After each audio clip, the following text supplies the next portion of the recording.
Abiz Lankaවේ ඔයාලා හැමෝම සාදරයෙන් පිළිගන්නවා. ඉතින් ඔයාලා අපේ පළවෙනි එපිසෝඩ් එක බලනවා දන්නවා 100% සාර්ථකව හරියටම කොහොමද බයින්ඩර් ගම් හදන්නේ කියලා. දෙවෙනි එපිසෝඩ් එක බලනවා නම් ඔයාලා දන්නවා ඒ හදපු බයින්ඩර් ගම් එකේ කොච්චර ගුණාත්මක භාවයක් තියෙනවද කියලා.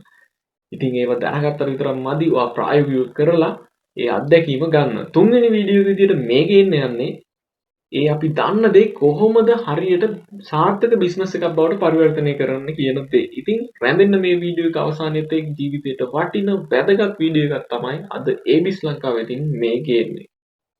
අපි බලමු මේ බිස්නස් එක ඔයා කරද්දී මූලිකව මොන වගේ දේවල්ද ඔයාට තියෙන්න ඕනි, ඒ වගේම මොන වගේ දේවල්ද ඔයා දැනගන්න ඕනි කියලා. පළවෙනි කාරණාව තමයි ඔයා දැනගන්න ඕනේ කොහොමද 100% සාර්ථකව බයින්ඩර් ගම් හදන්නේ කියලා. ඉතින් ඒක අපේ පළවෙනි වීඩියෝ එක බලලා නම් දන්නවා. දැනගත්තට මදි ඔයා කරලා බලන්න ඕනේ ඒක අනිවාර්යයෙන්ම. ප්‍රායෝගික බව තියෙන්න ඕනි ව්‍යාපාරයක් පටන් ගන්න. දෙවෙනි කාරණාව තමයි ඔයා දැනගන්න ඕනි ඒ හදන බයින්ඩර් ගම් එකේ කොච්චර ගුණාත්මක බවක් තියෙනවද කියලා. ඊළඟට ඔයා කරන්න ඕනේ දේ තමයි මේ ගම් හදන්න යන මූලික අමුද්‍රව්‍ය වලට යන වියදම බලන්න. ඊට පස්සේ සරල අවබෝධයක් ගන්න මේ ව්‍යාපාරය කරොත් ඔයාට ලාභයක් තියෙනවද, කොච්චර වියදමක් යන්න ඕනේද, ඒ වගේම ඔයාට කොච්චර කාලයක් කැප කරන්න ඕනේද කියන දේ ඔයා දලා අවබෝධයක් ගන්න. බයින්ඩර් ගම් වල පාරිභෝගිකයන් කවුද කියලා අඳුර ගන්න ඕනේ. ඍජුව හෝ වක්‍රව මේ බයින්ඩර් ගම් කාටද ඕනි වෙන්නේ කියන දේ අඳුර ගන්න ඕනේ.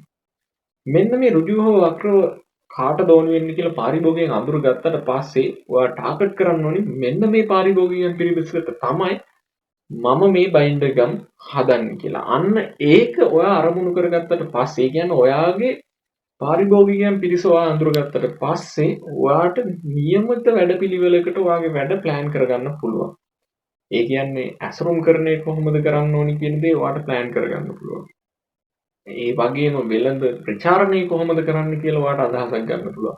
මෙන්න මෙතනදී ඔයාට විතාමත් වැදගත් වෙනවා මොන වගේ පාරිභෝගික පිරිසක්ද මේ බයින්ඩර් ගම් එකේ ඉන්නේ කියලා. ඉතින් අපි ඒ ගැන පොඩ්ඩක් හොයලා බලමු. ඉතින් මේ වෙළඳපොළ සඳහා ප්‍රධාන වශයෙන්ම බලපෑමක් ඇති කරන කට්ටිය වෙන්නේ කුඩා ළමුන්.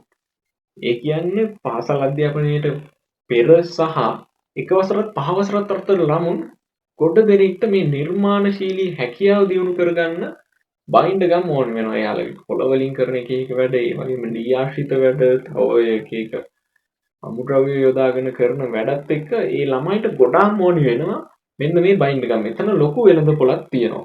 ඉතින් ඊළඟට ඕනි වෙනවා අත්කම් නිර්මාණ කරන කට්ටියට එහෙම මෙන්න මේ බයින්ඩර් ගම් එක ඕනි වෙනවා. ඉතින් අපි මේ හදන බයින්ඩර් ගම් එක අර කිරිගම් කියලා කියන්නේ අන්න ඒ වගේ ගොඩක් ශක්තිමත් ගම් එකක් තමයි අපි හදන්නේ. ඉතින් එතකොට විවිධ අත්කම් නිර්මාණ කරන කට්ටියට එහෙම ගොඩක්ම වැදගත් වෙනවා. ඒ වගේම ලී වලින් වැඩ කැලි දාන කට්ටියට, ඒ වගේම කඩදාසි ආශ්‍රිත නිෂ්පාදනය කරන කට්ටියටත් මෙන්න මේ ගම් එක ගොඩක්ම ඕනි වෙනවා. මේ විදිහට ඔයා හොයලා බලන්න මොන වගේ පාරිභෝගිකයන් පිරිස. ඊට පස්සේ ඔයා අඳුර ගන්න ඕනේ මොන වගේ පාරිභෝගිකයන් පිරිසක්ද ඉන්නේ කියලා. ඉතින් ඔයා ඊට පස්සේ ටාගට් කරනවා මෙන්න මේ පාරිභෝගිකයන් පිරිසට තමයි මම බයින්ඩර් ගම් දෙන්නේ කියලා. හරි. ඔයා දැන් මොන විදිය පාරිභෝගිකයන් පිරිසක්ද ටාගට් කරන්න කියලා දේ දන්නවනේ.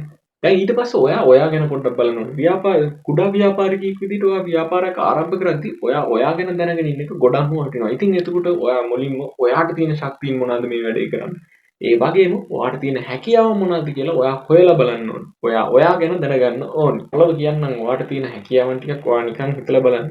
පළවෙනි දේ තමයි ඔයා දන්නව කොහොමද හරියටම බයින්ඩර් ගම් හදන්නේ කියලා. ඉතින් ඒක ඔයාට තියෙන එක ශක්තියක්. ඊළඟ කාරණේ තමයි ඔයාට මේ ගම් හදන්න ඕනේ අමුද්‍රව්‍ය පහසුවෙන් හොයාගන්න පුළුවන් නම් ඉතින් ඒකත් ඔයාට තියෙන ලොකු ශක්තියක්. ඊට අමතරව ඔයා මොකක් හරි කුඩා ව්‍යාපාරයක් කරන ගමන් ඉන්නවනම් ඉතින් ඔයාට ඒක අමතර ශක්තියක් වගේම හැකියාවක් වෙනවා. ඔයාට ඒ අත්දැකීම තියෙන. ඉතින් එහෙම නැත්නම් ඔයා මේ දෙයින් කුඩාවට ව්‍යාපාරයක් පටන් ගන්න. ඊළඟ දේ තමයි ඔයාට ඔයාගේ පාරිභෝගිකයන් එක්ක හොඳින් කතා කරන්න පුළුවන්. මේ ගම් එක කොච්චර හොඳයිද, මේක ගුණාත්මක බව කොහොමද, ඒ විදිහට ඔයාට ඔයාගේ පාරිභෝගිකයන් ගැන එක්ක හොඳට කතා කරන්න පුළුවන් නම් ඒකත් ඔයාට තියෙන එක දක්ෂතාවයක් සහ හැකියාවක් තමයි. ඔයාගේ හැකියාවන් ශක්තිය අඳුරගත්තට පස්සේ ඔයා බලන්න ඔයාට මේ බිස්නස් එක කරද්දී ඔයාට තියෙන දුර්වලතා මොනවාද කියලා. ඉතින් උදාහරණයක් විදිහට ඔයාට ඔයාගේ පාරිභෝගිකයන් එක්ක කතා කරන්න දුර්වලතාවයක් තියෙනවා නම් ඉතින් ඔයා ඒ දුර්වලතාවය අඳුරගත්තට පස්සේ ඒ වෙනුවෙන් මහන්සි වෙලා ඒක වැඩි දියුණු කරගන්න බලන්න ඕනේ. හරි දැන් ඔයා ගැන ස්වයං අවබෝධයක් ගත්තට පස්සේ ඊළඟට ඔයා කරන්න ඕන දෙයක් තමයි කුඩා ව්‍යාපාරිකයෙක් විදිහට ඔයා මෙන්න මේ බයින්ඩර් ගම් බිස්නස් එක කරන මහා පරිමාණ කම්පැනි එකක් තෝරගෙන ඒ ගැන පොඩි අධ්‍යයනයක් කරන්න. ඒ අධ්‍යයනයේදී ඔයා බලන්න එයාලගේ ගම්මේ කොච්චර ක්වොලිටිද අපේ ගම්මේ කොහොමද ඒකට සාපේක්ෂව තියෙන්නේ. ඒ වගේම අපිට මේක තරගයක් දෙන්න තව මොනවද කරන්න පුළුවන්. ඒ වගේම එයාලගේ ඇසුරුම් කරන්නේ කොහොමද තියෙන්නේ. එයාලගේ ලේබල් කොහොමද තියෙන්නේ. ඒ වගේම යාලා කඩේකට දානකොට කොච්චර කඩේට මුදලක් තියලාද දාන්නේ. ඒ විදිහට ඔයා අධ්‍යයනය කරන්න ඕනි තරංකරුවන්. අන්නේ අධ්‍යයනය තුළින් ඔයා දෙයක් ඉගෙන ගන්න ඕනි අනිවාර්යයෙන්ම. මොනවාද එතන තියෙන අවස්ථා කියලා ඔයා බලන්න ඕනි. අන්න ඒ දේවල් ගැන ඔයා අධ්‍යයනය අනිවාර්යෙන් කරන්න ඕනි. ඉතින් අපි ඊළඟ වීඩියෝ එක වෙන්නේ බෝතල් පහසුවෙන්ම හොයාගන්නේ කොහොමද? Abiz Lanka අපි ඔයාලට බෝතල් පහසුවෙන්ම ලැබෙන්න සලස්වන ක්‍රම තියෙනවා. ඒව ගැන ඔයා දැනගන්න ඕනි ව්‍යාපාරයක් හදද්දී. ඊට පස්සේ ලේබල් එකක් කොහොමද හරියට හදන්නේ කියලා අපි කියා දෙනවා. ඊට පස්සේ ඔයාට මේ අපි කොහොමද බිස්නස් එකක් විදිහට මේක සාර්ථකව කරන්නේ කියලා ප්‍රායෝගික දැනුම තමයි ඊට පස්සේ වීඩියෝ වලින් එන්නේ. ඉතින් මේ කතා කරන්නේ Abiz Lanka වෙතින් ගම් බිස්නස් A to Z යටතේ වීඩියෝ මාලාව. ඉතින් ඔයාලට අපේ ඉස්සරහට තවත් එක එක ව්‍යාපාර කාණ්ඩ තෝරගෙන ඒ ව්‍යාපාර කොහොමද අපි කරන්නේ ප්‍රායෝගිකව කියලා කියා දෙනවා. ඉතින් දිගටම රැඳෙන්න Abiz Lanka සමග